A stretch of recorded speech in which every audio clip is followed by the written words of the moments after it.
guys, it's Morgan and welcome back to my channel.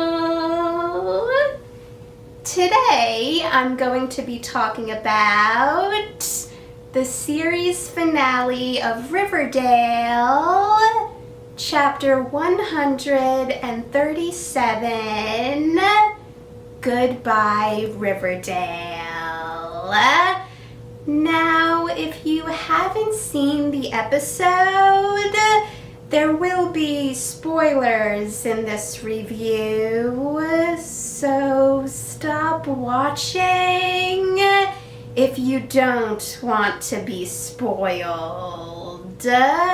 So, here's my review for the series finale of Riverdale, Chapter 137, Goodbye Riverdale. It was sad that the episode started with Betty reading Jughead's obituary, but I loved that Betty told her granddaughter Alice that she wanted to go back and visit Riverdale one last time before it was too late. It was also a really sweet moment when young Jughead visited Betty and told her that he can take her back to her last day of senior year since she missed it when it happened because she had the mumps. It was nice to see Archie and Mary's conversation about Archie joining a construction crew. And it was sweet when Mary told Archie that he was just like Fred. And even though Mary was worried that Archie would forget all about Riverdale, Archie said that Riverdale will always be his home. It was also nice to learn that Mary met Brooke in her dress shop and they ended up together. Mary deserves to be happy. I understood why Betty acted the way that she did when she saw Alice and Polly alive and young, but it was also understandable that Alice and Polly didn't understand why Betty was acting the way that she was.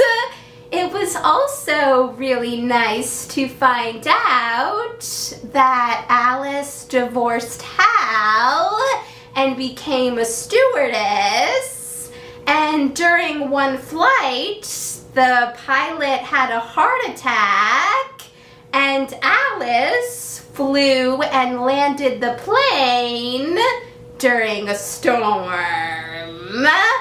I was also really happy to find out that Polly had Juniper and Dagwood since everyone was sent back to the 1950s.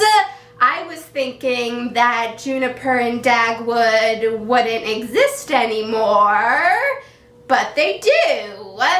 But it's safe to say that Jason Blossom is not the father of this Juniper and Dagwood. Something that I thought was sad when everyone got their memories back is that Tony, Fangs, and Kevin didn't have a moment to think about how their son Anthony doesn't exist anymore. I mean, you would think that would be a big thing for them, but Anthony's never mentioned again. It was great to find out that Fangs had a hit single, and that got Midge's parents to approve of their relationship. But it was really sad when Jughead told Betty that Fangs ended up dying in a bus accident while he was on tour.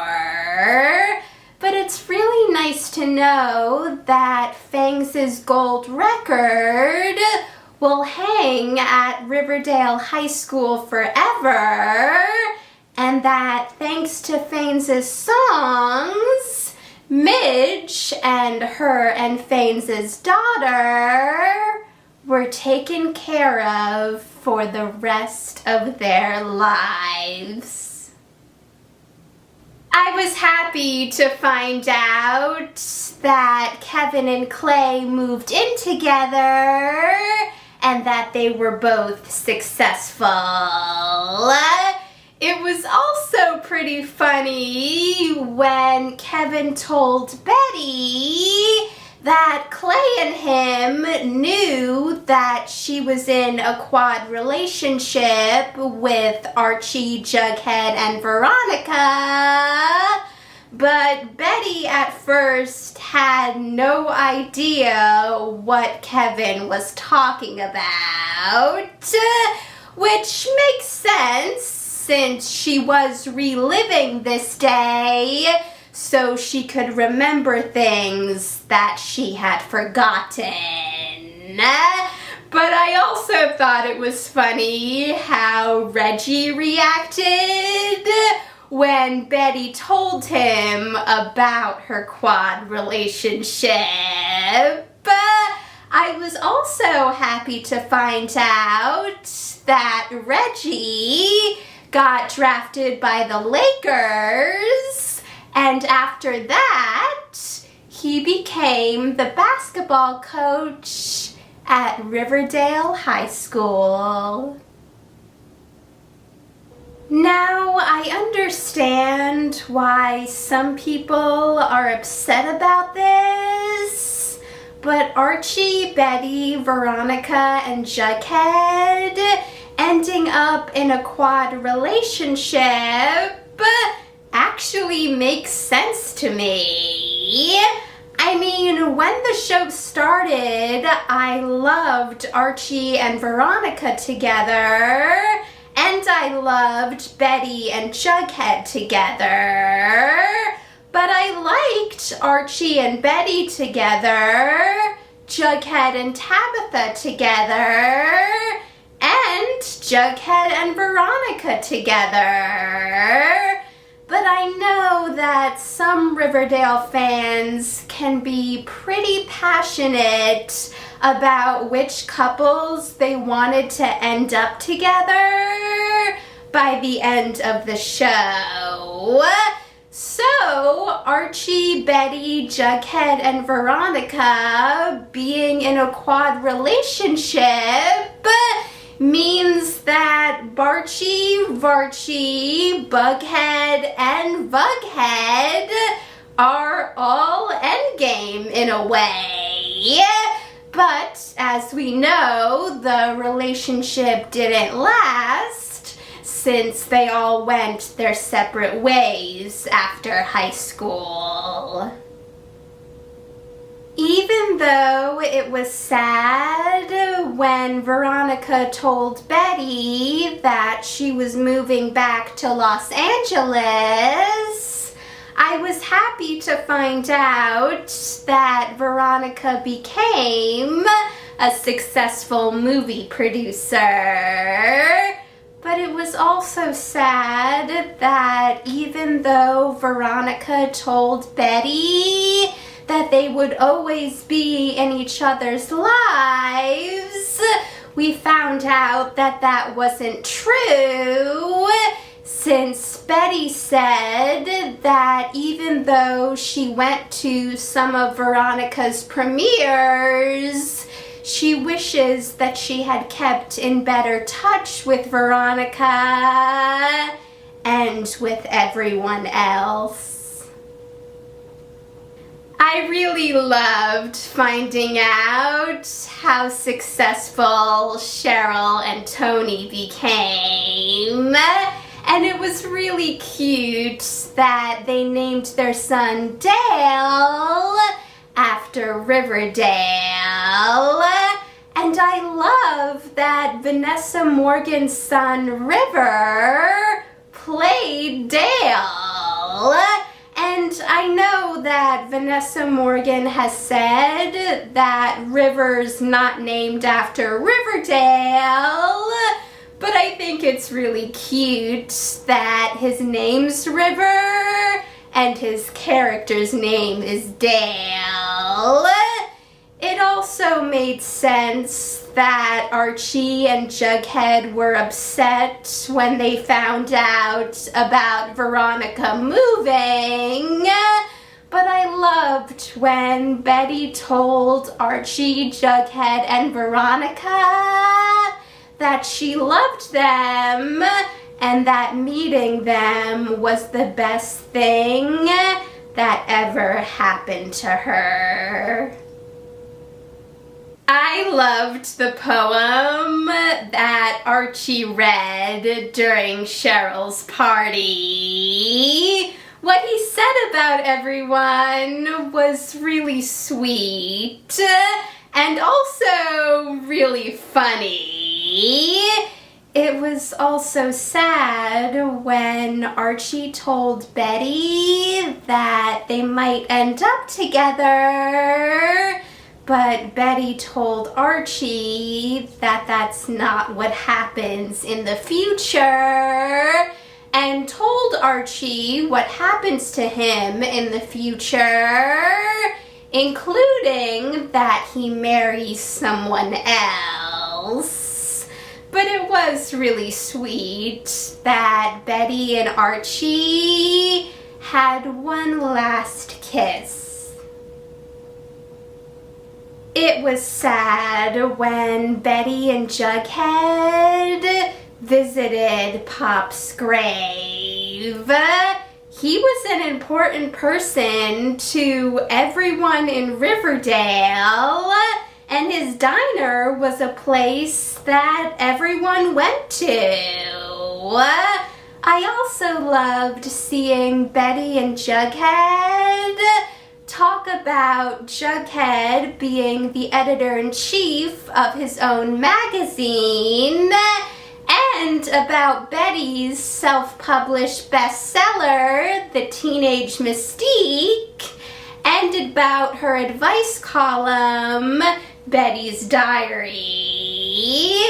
I also liked finding out that even though Betty never got married, she ended up adopting her daughter Carla, and she said that being a mother and a grandmother was her true legacy. It was sad when Betty, her granddaughter Alice, and Alice's husband got to Pop's diner, and Alice told Betty that they were there, but when she looked back, she thought Betty was sleeping. But Alice's husband said that he didn't think she was sleeping, and Alice realized that Betty was dead. I also thought it was a great ending when, after Betty died, she reunited with all of her friends at Pop's Diner in the sweet hereafter. And I loved that Jason Blossom opened the door for Betty. I also loved that Jughead closed out the show by saying, "Riverdale will always be your home." Now, when this show started with the mystery of Jason Blossom's murder, I know that none of us could have imagined that it would end with time traveling to the 1950s. But even though there have been a lot of crazy storylines in Riverdale, I still love this show, and I love the cast, and I can't wait to see what all of them do next. Thanks for watching, guys! If you saw the episode, let me know in the comments what you thought about it. And if you want to see any of my previous Riverdale reviews, check out the playlist. The next 3 videos that I plan to make are my review for the Broadway musical Shucked, my review for the Broadway musical Kimberly Akimbo, and my review of the Barbie movie. So if you want to see any of those videos or any of my other future videos, hit that subscribe button, and I'll see you in the next video. Bye.